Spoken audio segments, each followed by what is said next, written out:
when he came into the game, there was some sort of chemistry, there was some sort of understanding, the passes were flowing, there was forward movement. Why didn't you start that guy? Because before then, the Eaglets didn't look convincing. They'd go forward, but in the final third, they didn't know when to pass the ball, when to cross the ball, when to take a shot. Those long range shots from distance were just ridiculous, if you ask me. And Hungary just looked the more composed. But I think for Manu Garba, his substitutions made the difference. He got the goals that he needed. At first, it was just, let's just equalize, let's go home. And then from equalizing to getting ahead, and then to confirming the winner, I think that was good for Manu Garba. But his selection, he needs to work on it.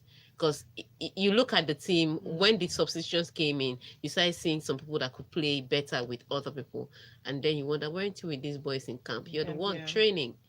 How don't you know who will work with who? So that's the question that he should ask himself. My selection. So what do you think? Do you think these ones are able to get us our sixth title? Look, I'm not looking that far. It's Manu Garba. They'll play good. Then they get to semifinals and come out fourth. We don't need that drama in my life.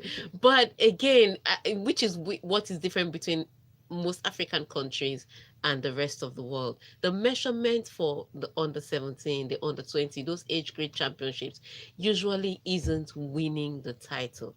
Their measurement is different. They're probably thinking, okay, our team now is the average age of our team, national team now is 27. In 10 years, can these guys be replacing those guys? Their measurement is different. They're looking for the growth and the development of players. Our measurements need to change. It shouldn't be, can we win the title? It should be, what talents can we pick from here? What can we develop? What can we push? What can we grow? And then how can we feed that, translate that to the national team? Because we won 5 titles, we've not won World Cup yet. Do you understand? Right, so it's the development that is the problem. It's the growth and development. So our measurements needs to change. The measurement of success shouldn't be, did they win the title? It's how many of these boys are future stars. World Cup. Fantastic. Thank you very much, Tega. All right, so 5-time champions Nigeria. Well done. Sebastian Vettel felt Mercedes got lucky though with their strategy, but considered they were faster after Lewis Hamilton claimed victory at the Mexican GP. He told reporters this was his statement, and I quote, "I think what we did was right, but now looking back at the race, I think our mistake was not to consider the one-stop possible or such an early one-stop." But that's the sort of gamble you can do when you're behind. It's not the type of gamble you do when you're ahead. Okay, I will say this for Sebastian Vettel. No, they were not lucky. It was a well thought out strategy. So Mercedes have struggled in the past 2 years in Mexico. In fact, last year they were over a minute or so off the pace from Red Bull and Ferrari. So it wasn't a competition. It wasn't a question of this is going to be our race, we're going to try and win it. It was supposed to be damage limitation. That's what Mercedes came here to do, because they have cooling issues.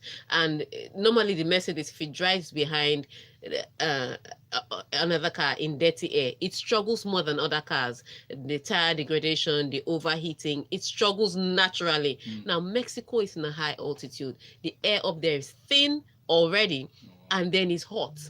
So it even adds to the tire degradation and then the overheating.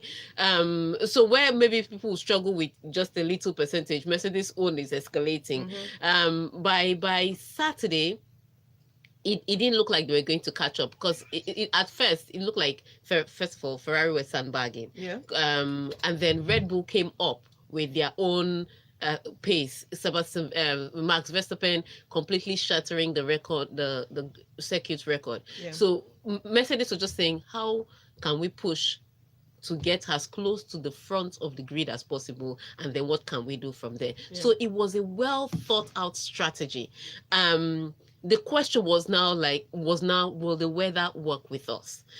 They knew that they were going to struggle with heat. They knew they were going to struggle with the overcooling. So they did the plan their one-stop strategy in 2 ways. Lewis Hamilton comes in earlier, Valtteri Bottas come in later to see which one we will try to win the race with any car. They've already won the championship. We don't care about who between Lewis and Bottas wins the race today, but we'll try to win the race with anyone. So it was a well thought out strategy. Unlike Ferrari, who went for the two stop and thought that because they were faster on the straights, and there are a lot of straights in Mexico, and because they had better tires, reliability with tires, that they were going to try and overtake or undercut Mercedes. So Mercedes did what they needed to do. I think the biggest problem with Mercedes was that Lewis Hamilton, oh God, Lewis is such a crybaby. Lewis Hamilton's race engineer was having a surgery in the UK. So he's out for 2 weeks. That's Bono.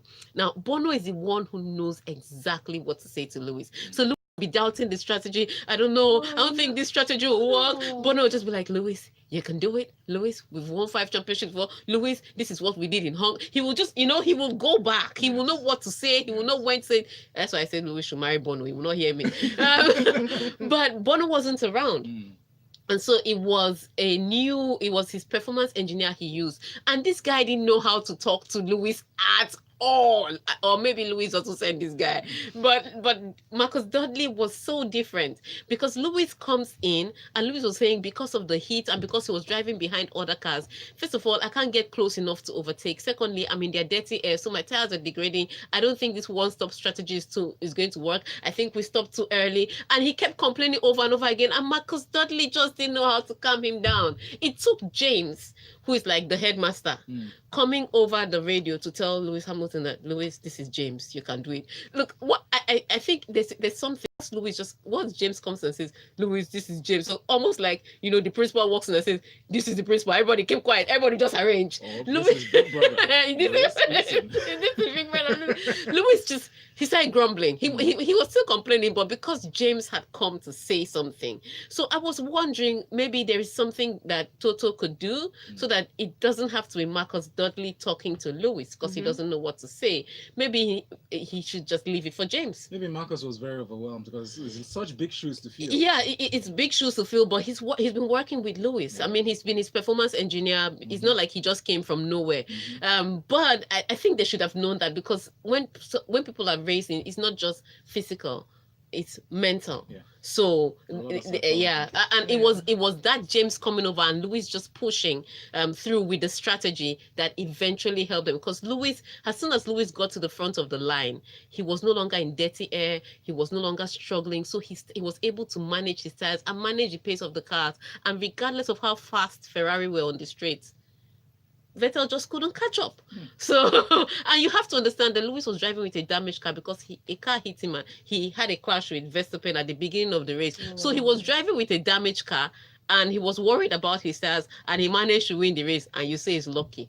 Please tell me what's his plan if he's lucky. Okay, they should keep hating but keep winning. We keep winning. All we do is win. All right, so let's go to another winner, this time in tennis, and Roger Federer claimed historic 10th title at Swiss Indoors Basel. Now, Federer put on a tennis clinic against young Australian opponent to win a historic 10th title at the Swiss Indoors Basel.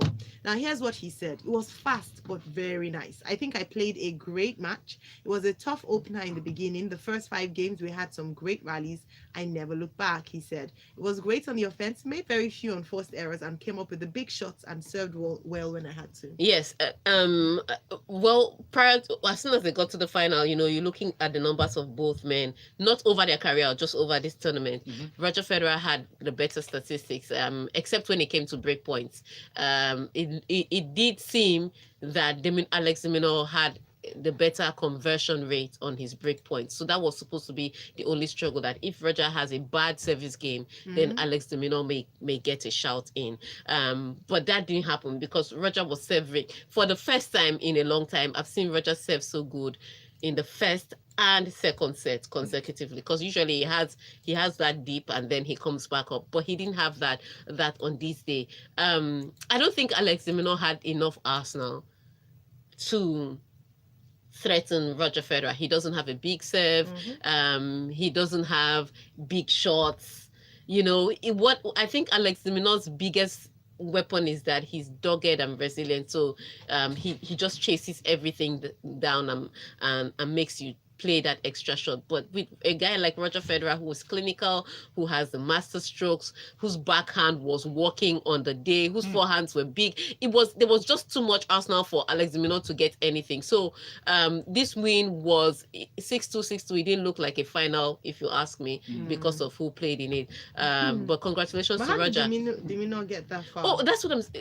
So with players like Roger Federer, you have to be, to beat Roger Federer, you have to be playing very good tennis, or he has to have a bad day. But you can't just stroll in and beat Roger Federer. With the good guys, you can have a good game against. Yeah. With the great guys like Roger Federer, you have to be excellent. And I think that's where Alex de Minaur just couldn't get him. So 10th title at Basel for Roger Federer, where he started as a ball boy. 103rd title for him. He's still chasing that 109 record. So 103rd title and his 4th title this year. Congratulations to him. Good one. Nice. Right, thank you very much. Okay, so we have some comments coming in. When we come back from a break, we will be taking your comments. But Collins had something for you, Tega, and it has to do with LIS and what you're doing with ladies in sports. Okay, Lagos, we'll come back after this break. Let's hear from our sponsors. She wanted us to read one so that people can keep talking. I haven't read it was any. already time, yeah. Yeah, I know. What did did Val eventually make you up for this? I even forgot about that. They should go and check my Instagram to see if that makeup. I must to enter. No Wi-Fi like this. Lady T. This Val. See. I would have looked like it. Don't worry, I will show Don't worry, you won't even sit down. One day when maybe I work. You won't even sit down. I won't even let you sit down.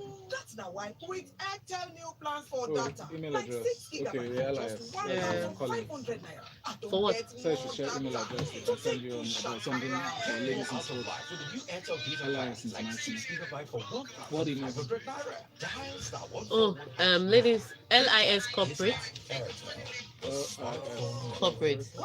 at Ladies in Sports.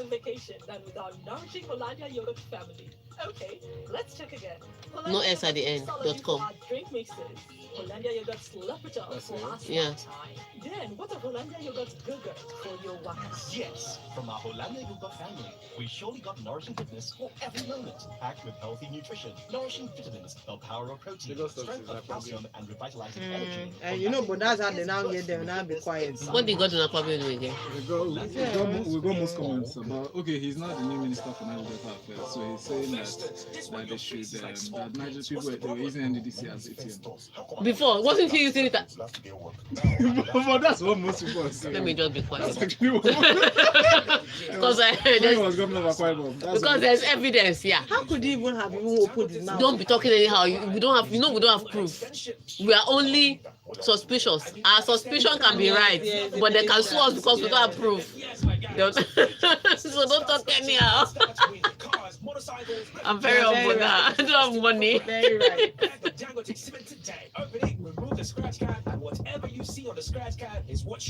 Our YouTube family, you people are a bit quiet today. What's Exactly. going on? What's going on? Why are you happening? people quiet? Why are you people so quiet? What's going to tell us? Gist us. What's Okay, going Ayo, on? this you will give me 2 minutes because the football stories are really big. Yes, that's what I'm saying. So, what's it called? So, should we just go to football? Don't do stories? Tiger Woods. We shouldn't Tiger. So Val is doing Arsenal then. Val, you're next. You're going to Ignore Arsenal. Tiger Woods. You're going to Arsenal. But let's take a few comments before we go. Sunshine in a bottle. Introducing new Lipton iced tea, available in peach and lemon flavor. Lipton iced tea. Lipton iced tea. Delicious. We're coming back refreshing. in a minute. There's something about it. From the feeling of peace and serenity. Bros. Why so deep? Home is anywhere the Airtel home broadband is. That's all. Enjoy more data than before on Airtel home broadband.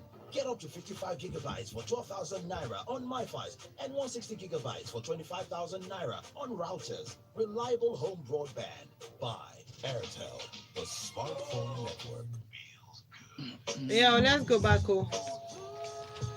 People, show us some love.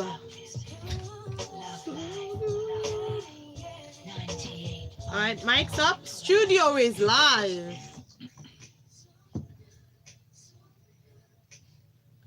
It feels good to have you join us here on Smooth 98.1 for the Locker Room 981. I'm Ayo Mairese. And I'm Valentine Ohu. How are you? Doing great. Toyin from Magodo sent the message. An interesting Mexican GP to say the least. Despite Hamilton's primary lead, race engineer being unavailable, the team was able to coax a brilliant tire management performance from Hamilton. This is further proof that Mercedes may not have the best car, but they are far and away the best team in F1 at the moment. Max was a bit too impatient to get into the front. He must learn that it is a marathon of 71 laps and not a sprint of 2. Tough race for Leclerc and Ferrari.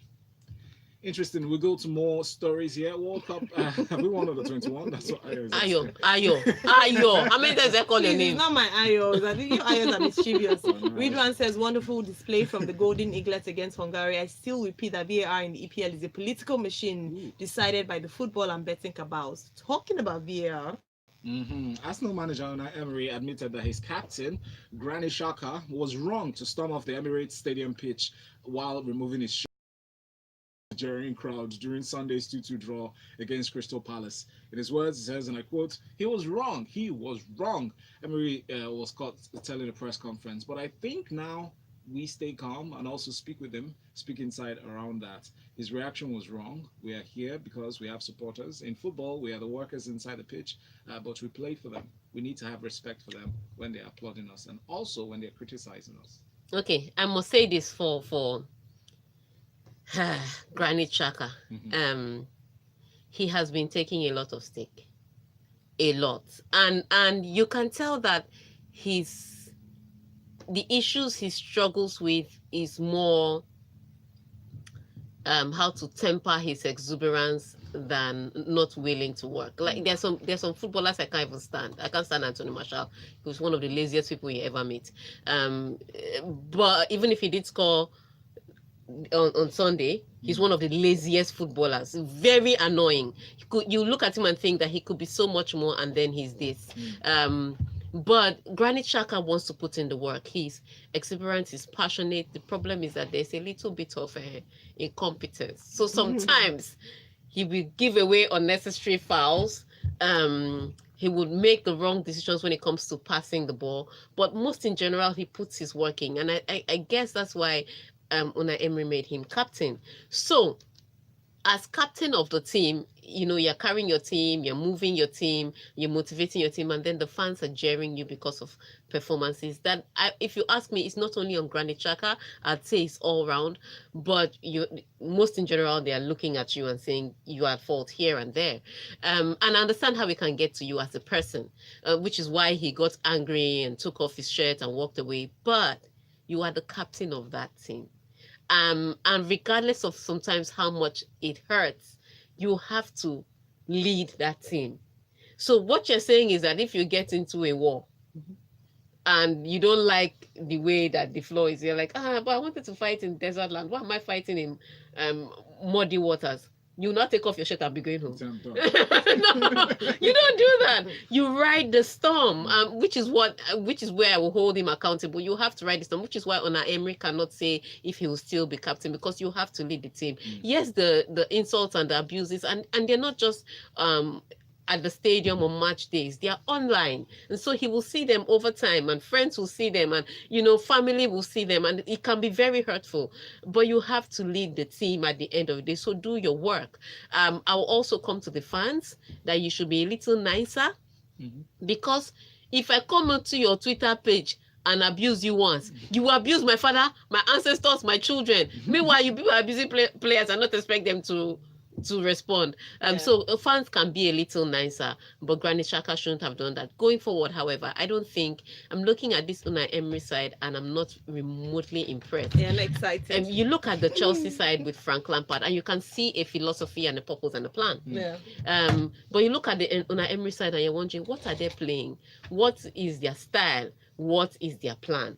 And because I don't see that, that's why I question Unai Emery. Not necessarily just the results, even if the results is questionable, but also the fact that I cannot see what his philosophy is. All right. Okay. So you're not the only one who's not seeing his philosophy. We have a ton of people on YouTube who agree with you. So Morgan says, oh right, no, Ajoku says someone should tell Unai Emery that he just lost a fan. I was a bit patient with him when Arsenal played a 2-2 draw with Wolves, but now I can't take it anymore. He should just leave Arsenal in peace. So yesterday, sorry, just make it. Yes. So yesterday I was catching up with my husband. I was asking, well, how was the Arsenal match? He was like, we drew. I was like, oh, that's nice. At least he didn't. He said, no, that is nonsense. I was trying to comfort him, but And then Quadri says, I believe Spurs keeper should have been given man of the match award. He probably saved more shots yesterday than some keepers have saved all season. Ajoku says that Emery should take Shaka and Mustafi with him as he's going. Okay, talking about Mustafi has already gone. all right. So talking about Jurgen Klopp, he loved Liverpool's show, and he said Liverpool's comeback victory against Tottenham was his side at their very best as they regained a 6-point lead at the top of the Premier League. Okay, so this is another one that was tricky. I would say this, the way I think Tottenham got a surprise goal. They didn't expect to get a goal that early, 47 minutes into the seconds into the match, and all of a sudden they just said, oh, let's hold on to this and not lose it. Because after they scored that goal, they kind of sat back, and I understand that you're playing at Anfield, and I understand that you're playing against a Liverpool side, but the Tottenham side I've known over the years, and even under Pochettino, doesn't just sit back. If they're sitting back is to play a counter. I didn't see a lot of counters, especially in the first half. I didn't see that they were trying to lure Liverpool out and then hit them on the counter. I didn't see any of that. It was just like, please, we've managed to get one goal. Let's hold it. In the first minute of the game. Which was ridiculous. And then halftime comes out. Okay, so I assume that you're done with the first 45 minutes. You've survived the first 45 minutes. The second 45 minutes, at least have a bit of strategy. It wasn't the same thing. And you have to understand that Liverpool are playing at home. They're protecting their home ground and home record. They're trying to protect their league at the top. Because remember, if they'd lost this game, there'd just be 3 points between them and Man City, and then they're facing Man City in a couple of weeks. And it's the mathematics wasn't looking good for a loss for Liverpool. So they were going to come at you. So the whole idea, if you ask me, if I were the one in charge, lure them out. When they come out looking for goals, you hit them on the counter. But that didn't happen again with Tottenham. They kept soaking up pressure. I think Son had one chance at the start of the second half, and maybe if he had scored that one, we'll be talking about a different result entirely. But he didn't score that, and they didn't create enough chances to say they was going to score from. Even in the last 5 minutes when they started putting in pressure, Liverpool had set up a structure so you couldn't easily break them down. So I would say this for Pochettino. I was disappointed, number one, that Lucas Moura came in very late, because I think he should have come in earlier and made some changes. I was also disappointed in the strategy that he used, because it was just, let's try and survive and ride this storm, and it wasn't happening. But at the end of the day, I will say this for Liverpool spirit. They did show that they wanted to win they want to win this EPL championship. They put all the pressure and they got the result. So congratulations to them on that 6 points. Hopefully they can keep managing it till the end of the season. What do you react to your acknowledgement of Chelsea? Acknowledges Lampard and Chelsea. Finally, we're growing small. On WhatsApp, we have messages, tons of them. Red one says, Tega, to me, Unai is the Ernesto Valverde that coaches an English team. Liverpool showed stuff with champions yesterday, but I still see Man City winning the league, and we have more. All right, so Jibril's simple message is Emery out. Hashtag Emery out.